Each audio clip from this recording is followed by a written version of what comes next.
मस्जिद अक्सा तक हुजूर बुराक पे गए और वो इतना सरीउ रफ्तार था कि जहां उसकी नजर जाती थी वहां उसका कदम पड़ता था। तो उसने तो पहला कदम उठाया होगा तो मस्जिद अक्सा में जा पड़ा होगा और इतनी सुरात के साथ वो रफ्तार के साथ चलता है, फिर हुजूर उसकी पुश्त पे जलवा फेराज।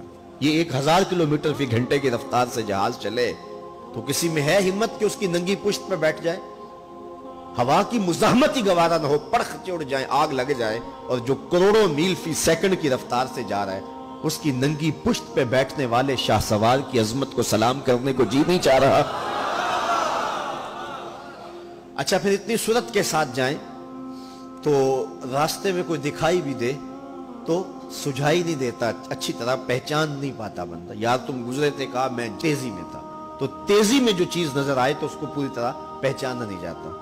लेकिन अब इस रफ्तार से जा रहे हैं, लेकिन मार्फत का आलम क्या है कि मैं हजरत मूसा की कब्र के करीब से गुजरा, मैंने देखा वो कब्र में खड़े होकर नमाज पढ़ रहे हैं और हुजूर अभी वहां पहुंचते हैं मस्जिद अक्सा में तो हजरत मूसा अलैहिस्सलाम पहले वहां मौजूद थे।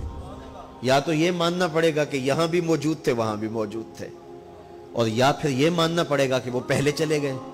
और अगर पहले चले गए तो फिर क्या वो मेरे हुजूर से पहले चले गए? तो जवाब आया कि नहीं, हुजूर अलैहिस्सलाम तो अपनी रफ्तार से जा ही नहीं रहे थे, हुजूर तो जा रहे थे बुराक की रफ्तार से, और हजरत मूसा गए हैं नबूवत की रफ्तार से। बुराक बहुत सरी होगा लेकिन नबूवत से सरी नहीं हो सकता, इसलिए हजरत मूसा पहले पहुंच गए। ये एक मरहला मुकम्मल हुआ। अब दूसरा मरहला, मस्जिद अक्सा से लेके पहले आसमान तक वो नूर की एक सीढ़ी थी और ये बुराक से भी ज्यादा सरी रफ्तार थी। ये दूसरा मरहला था। और फिर तीसरा मरहला, पहले आसमान से लेकर के 7वें आसमान तक फरिश्तों के परों पे गए, 7वें आसमान से सिदरा तक जिब्रील अमीन के परों पे गए। ये चौथा मरहला था और हर मरहला पहले मरहले से सरी था। और फिर सिदरा पे जाके जिब्रील ने भी कहा कि आगे मैं नहीं जा सकता, लो दनो तो खत वतन लहता रख, तो अगर मैं आगे बढ़ूं तो जल के राख होता हूं। तो हुजूर अलैहिस्सलाम के लिए एक सब्ज नूरी तख्त लाया गया जिसे रफ रफ कहते थे, उस पे हुजूर तशरीफ फरमा हुए।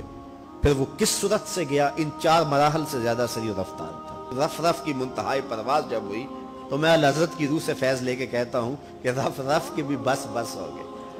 अब ये 5 मराहल अपनी इंतहा को पहुंचे। अब ये हुजूर की जाती रफ्तार नहीं थी, जाती रफ्तार अब शुरू होने लगी है। अल्लाह अकबर। फिर आवाज आई, उदनु मिन्नी या अहमद, प्यारे रुक क्यों गए हो, आगे आओ।